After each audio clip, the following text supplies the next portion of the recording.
बच्चे को कैसे पता चलेगा कि वो यूनिवर्सिटी जिसमें वो पढ़ता है वो फेक है? देखिए, इसमें कोई शक नहीं है कि मतलब यूनिवर्सिटीज़ काफ़ी सारी है, कन्वेंशनल सेटअप में भी और डिस्टेंस लर्निंग के हवाले से भी। तो डिस्टेंस लर्निंग के हवाले से ये बात अभी रिसेंटली चर्चा में इसलिए आई क्योंकि एनवायरमेंटल साइंस का जो एक इशू काफ़ी सर्कुलेट हुआ था मीडिया में कि एनवायरमेंटल साइंस में जो इन सर्विस कैंडिडेट जो एनवायरमेंटल साइंस का प्रोग्राम कर रहे थे उन डिस्टेंस लर्निंग यूनिवर्सिटीज़ से, तो उनकी क्रेडिबिलिटी पे कि उनके प्रोग्राम्स पे एक क्वेश्चन मार्क था, सो कि वो क्या वो वैलिड है कि नहीं है। बिकॉज कुछ गाइडलाइंस फॉलो करनी होती है किसी भी प्रोग्राम को, अगर वो प्रोग्राम ऑफर करती है कोई यूनिवर्सिटी। आजकल के ज़माने में हर कोई चाहता है कि वो मल्टीटास्क करे। जैसे हमारे यंगस्टर्स पढ़ाई के साथ साथ काम भी करते हैं। उसमें जो सबसे बड़ा नाम कमाया है वो है इग्नू यूनिवर्सिटी ने, जहाँ पर बच्चा पढ़ाई के साथ साथ काम भी करता है। इसी सब पे हमारे साथ आज बात करने के लिए है regional director doctor Shahnawaz Ahmad Dar. पहले तो बहुत बहुत खुशामदीद है आपका। Thank you, so nice of you. सबसे पहला मेरा सवाल ये रहेगा कि जो एजुकेशन न्यू पॉलिसी आई है उसको आप किस तरीके से देखते हैं? नई एजुकेशन पॉलिसी जिसको NEP 2020 के नाम से भी हम जानते हैं, सो उसमें काफ़ी सारी प्रोविजंस है जो आजकल के हालात के हिसाब से, आजकल की जो रिक्वायरमेंट्स है स्किल डेवलपमेंट के हवाले से, कन्वेंशनल एजुकेशन के हवाले से, या जो वोकेशनल एजुकेशन है उस हवाले से, या हम एक एजुकेशन का ऐसा सेटअप जिसमें एक स्टूडेंट को ज़्यादा फ्लेक्सिबिलिटी हो कि वो एजुकेशन किस तरीके से हासिल करना चाहता है, कितनी देर के लिए हासिल करना चाहता है, या जितना वो एजुकेशन हासिल करता है तो उसके लिए उसका जो वो टाइम पीरियड जो स्पेंड करता है एजुकेशन के हवाले से, तो वो कहीं पर सेव रहे।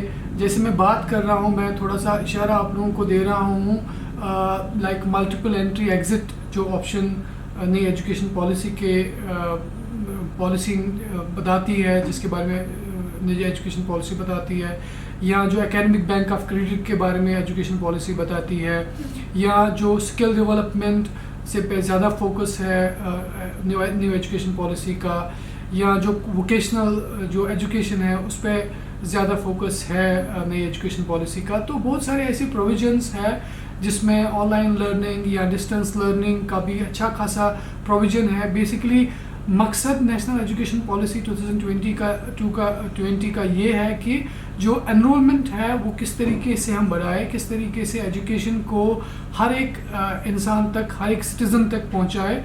तो उसके हवाले से जो इग्नू है, इग्नू का एक अहम रोल पास्ट में भी रहा है और अभी भी इग्नू एक अहम रोल उसमें अदा कर रहा है। जी। अगर हम कश्मीर यूनिवर्सिटी की बात करें तो उसकी सर्टिफिकेट जो है वो नेशन वाइड की बात करें तो वैलिड होती है। क्या इग्नू की डिग्री या सर्टिफिकेट की बात करें वो भी नेशन वाइड वैसे ही वैलिड है, या अगर हम करें गवर्नमेंट जॉब्स की बात तो क्या हम वहाँ पर भी वो वैसे ही वैलिड है? बिल्कुल, जैसे मैंने कहा, अगर हम इग्नू की बात करते हैं तो इग्नू एक नेशनल यूनिवर्सिटी है जिसको एक एक्ट ऑफ पार्लियामेंट के तहत बनाया गया जो 1985 में वजूद में आई। तो इग्नू का एक अहम रोल रहा है पूरे मुल्क में डिस्टेंस एजुकेशन के हवाले से, या हम इस तरीके से भी कह सकते हैं कि जो डिस्टेंस एजुकेशन की जो नींव है, डिस्टेंस एजुकेशन की जो फाउंडेशन है कंट्री में, वो इग्नू ने डाली है। और इग्नू ने उसके बाद डिस्टेंस एजुकेशन को बढ़ाने में, डिस्टेंस एजुकेशन को डेवलप करने में, डिस्टेंस एजुकेशन को घर घर पहुंचाने में एक अहम रोल और अहम किरदार अदा किया है। इग्नू अब डिस्टेंस एजुकेशन के हवाले से क्वालिटी एजुकेशन हर एक घर तक पहुंचा रहा है। इग्नू वाहिद एक ऐसी डिस्टेंस यूनिवर्सिटी पूरी कंट्री में है, पूरे मुल्क में है, जिसको नैक की सबसे हाईएस्ट एक्रेडिटेशन A++ का एजाज़ भी मिला है। उसके साथ साथ centre of excellence in distance education by Commonwealth of Nations जो है, कॉमनवेल्थ ऑफ लर्निंग जो है, उसकी तरफ से वो एजाज़ भी इग्नू को मिला है।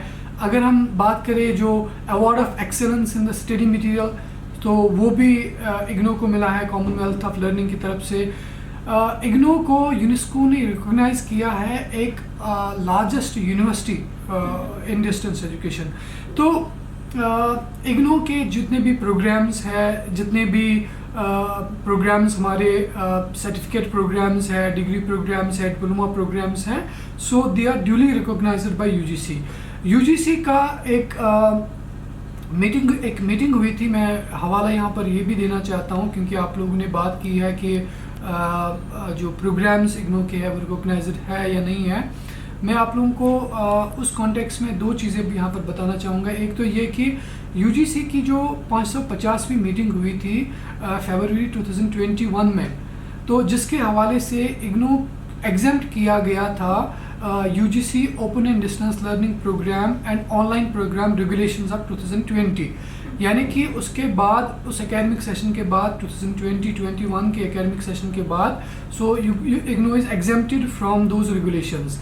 इसके साथ साथ जो डिग्री, डिप्लोमा या जो सर्टिफिकेट कोर्सेज जो इग्नो ऑफ़र करता है वो दे आर एक्सेप्टेड, वो एक्सेप्ट किए गए हैं। जो भी मेंबर जो एसोसिएशन ऑफ इंडियन यूनिवर्सिटीज़ के है, चाहे वो फुल फ्लेज्ड यूनिवर्सिटीज़ है, डीम्ड यूनिवर्सिटीज़ है या बाकी हायर एजुकेशन इंस्टीट्यूशंस जो डिग्रीज ऑफ़र करती है, तो इग्नो की जो डिग्री है that's at par with them.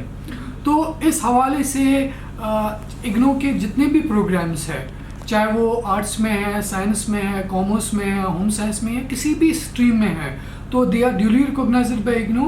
So they are duly recognised by all the accrediting body, चाहे वो AICTE है या और कोई टेक्निकल बॉडी है। जी जैसे कि आपको भी पता होगा कि जम्मू कश्मीर में बहुत सारी इग्नो की यूनिवर्सिटीज़ हैं, तो ऐसा भी बताया जाता है कि जो बाकी यूनिवर्सिटीज़ है, कुछ यूनिवर्सिटी जो है वो फेक होती है। तो एक बच्चे को कैसे पता चलेगा कि वो यूनिवर्सिटी जिसमें वो पढ़ता है वो फेक है? देखिए, इसमें कोई शक नहीं है कि मतलब यूनिवर्सिटीज़ काफ़ी सारी है, कन्वेंशनल सेटअप में भी और डिस्टेंस लर्निंग के हवाले से भी। तो डिस्टेंस लर्निंग के हवाले से ये बात अभी रिसेंटली चर्चा में इसलिए आई क्योंकि एनवायरमेंटल साइंस का जो एक इशू काफ़ी सर्कुलेट हुआ था मीडिया में कि एनवायरमेंटल साइंस में जो इन सर्विस कैंडिडेट जो एनवायरमेंटल साइंस का प्रोग्राम कर रहे थे उन डिस्टेंस लर्निंग यूनिवर्सिटीज़ से, तो उनकी क्रेडिबिलिटी पे कि उनके प्रोग्राम्स पे एक क्वेश्चन मार्क था, सो कि वो क्या वो वैलिड है कि नहीं है। बिकॉज कुछ गाइडलाइंस फॉलो करनी होती है किसी भी प्रोग्राम को। अगर वो प्रोग्राम ऑफ़र करती है कोई यूनिवर्सिटी, यानी कि अगर कोई साइंस बेस्ड प्रोग्राम है, उसमें जो क्रेडिट वैल्यू है उस डिग्री का, चाहे वो मास्टर्स डिग्री है, वो अंडर ग्रेजुएट डिग्री है, वो डिप्लोमा है या सर्टिफिकेट प्रोग्राम है, तो कुछ नंबर ऑफ क्रेडिट्स जो है वो उस डिग्री में होनी चाहिए। उसके साथ साथ उसमें जो साइंस जो लैब बेस्ड या प्रैक्टिकल कंपोनेंट है वो भी एक अहम पार्ट होता है उस डिग्री का। जैसे एनवायरमेंटल साइंस के कॉन्टेक्स्ट में अभी जो बात उठी थी, उसमें जो लैब कंपोनेंट है या जो प्रैक्टिकल कंपोनेंट है वो कुछ डिस्टेंस लर्निंग यूनिवर्सिटीज़ जो है उनके पास नहीं था। तो दैट्स वाई वो काफ़ी क्वेश्चनेबल रहा। यहाँ जो जिस तरीके से एक स्टूडेंट को in service, particularly in service candidates को अगर कोई डिग्री परसू करने के लिए जाना है, वो जॉब भी कर रहा है, उसको डिग्री भी हासिल करनी है, तो उसको एक प्रॉपर चैनल फॉलो करना है। और साथ साथ मैं ये भी बता चाहता हूँ, जैसे आपने बताया कि कहाँ से स्टूडेंट को वो इन्फॉर्मेशन मिलेगी, तो यूजीसी एक ऐसी बॉडी है जो कि हायर एजुकेशन के हवाले से सभी यूनिवर्सिटीज़ को एक्रेडिट करती है, रिकॉग्नाइज करती है, प्रोग्राम्स को रिकॉग्नाइज करती है, उनका इक्विवेलेंस देखती है। तो यूजीसी एक प्रीमियर इंस्टीट्यूट है जहाँ से प्राइमरली आपको जो list of universities, fake list of universities है वो आपको मिलेगा, स्टूडेंट्स को वो वहाँ से वो लिस्ट मिलेगा। या जो हमारी जो स्टेट यूनिवर्सिटीज़ है, जैसे हमारी यूनिवर्सिटी कश्मीर यूनिवर्सिटी है या जम्मू यूनिवर्सिटी है, तो स्टूडेंट उनको भी अप्रोच कर सकता है। तो उनके पास भी जो फेक लिस्ट है यूनिवर्सिटीज़ का, चाहे वो डिस्टेंस एजुकेशन के हवाले से या वो जो कन्वेंशनल सेटअप में जो यूनिवर्सिटीज़ है उनके पास भी है। तो स्टूडेंट को पहले तो आज ऑनलाइन का ज़माना है, तो ऑनलाइन वो पहले ये इंफॉर्मेशन यूजीसी से ले सकता है। अगर फिर भी वो चाहता है वो इन यूनिवर्सिटीज़ को भी अप्रोच कर सकता है so as to get information कि कौन सी यूनिवर्सिटी सही है और कौन सी फेक है। जैसे आपने लास्ट टाइम एक सर्कुलर जारी किया था जहाँ पे अपने जर्नलिज्म में नए प्रोग्राम्स जो है रखे हैं, उस सब के बारे में बताएं। जी, मैं अपने व्यूवर्स की इंफॉर्मेशन के लिए ये बता दूं कि इग्नो जो रिक्वायरमेंट है, हमारे जो मार्केट की जो रिक्वायरमेंट है, हमारा जो सोसाइटी की जो रिक्वायरमेंट होती है, उन रिक्वायरमेंट्स को अंडरस्टैंड करके नए प्रोग्राम्स लॉन्च करता है। तो जैसे रिसेंटली आपने बात की जर्नलिज्म की, तो जर्नलिज्म में हमने नए 3 प्रोग्राम्स स्टार्ट किए हैं। एक तो है उसमें MA in development journalism, MA in journalism in electronic media, MA in journalism in digital media. तो उसके साथ साथ हमारा एक और प्रोग्राम चल रहा है that is post graduate diploma in advertising and integrated communication. तो ये 4 प्रोग्राम्स जो है ये इग्नो ऑफर करता है जर्नलिज्म में। नए प्रोग्राम्स लॉन्च हुए हैं।